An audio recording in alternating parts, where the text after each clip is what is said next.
गुज़िश्ता कुछ अरसे से सोशल मीडिया पर पाक फौज के खिलाफ एक बार फिर से बेबुनियाद प्रोपेगेंडा किया जा रहा है। दुश्मन अनासर की जानिब से पाक फौज के अफसरान और एहलकारों के माबैन एक खलीज पैदा करने के लिए प्रोपेगेंडे को बतौर हथियार इस्तेमाल किया जा रहा है और सियासत के नाम पर फौज को बदनाम किया जा रहा है। ये लड़ाई जमीन पर नहीं बल्कि लोगों के जहनों के जरिए लड़ी जा रही है।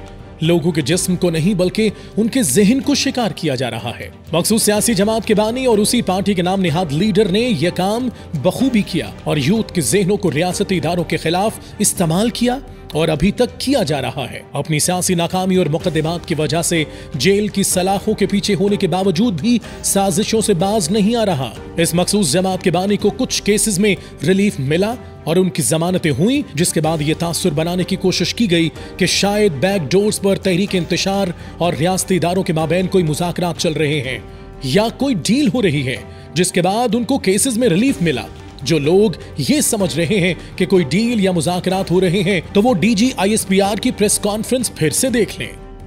अगर कोई सियासी सोच और कोई सियासी लीडर और कोई सियासी टोला अपनी फौज पे हमला आवर, अवाम और फौज के दरमियान नफरत और खलीज पैदा करे, इसी फौज के जो कौम की फौज है, इसी कौम के शहीदों की तज़हीक करे, इसी कौम की फौज के बारे में धमकियां दे, प्रोपेगेंडा करे, तो उससे कोई बातचीत नहीं करे।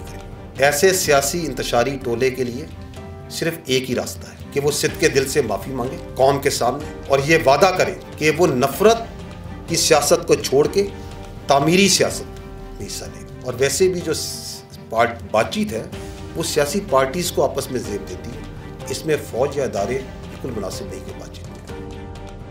जनरल अहमद शरीफ ने रियासत पाकिस्तान और अफवाज पाकिस्तान के मौक़िफ़ को क्लियर किया और किसी भी इंतशारी टोले से किसी किस्म के कोई मुज़ाकरात नहीं हो रहे और न ही होंगे।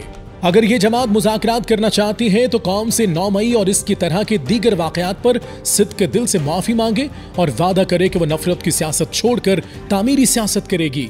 डीजी ISPR ने यह भी वाज़ेह किया था कि मुज़ाकरात इदारों के साथ नहीं बल्कि पॉलिटिकल पार्टीज के दरमियान होते हैं। डायलॉग्स के अफवाहों पर एनालिस्ट ने भी वाज़ेह कर दिया कि लोग जो ये समझते हैं कि रियासत पाकिस्तान और इसके इदारे गैर मुल्की दबाव में आकर नेशनल इंटरेस्ट से पीछे हट जाएंगे तो ये उनकी खाम ख्याली है। इसलिए उसे किसी इंतशारी जमात से मुज़ाकरात या बातचीत करने की कोई जरूरत नहीं और ये मुज़ाकरात कहीं भी नहीं हो रहे। अगर होंगे तो सियासी जमातों के दरमियान होंगे।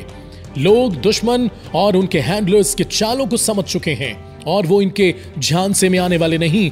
पाकिस्तान की गयूर अवाम अपनी फौज के मुआवन बनकर हमेशा की तरह उसका साथ देगी।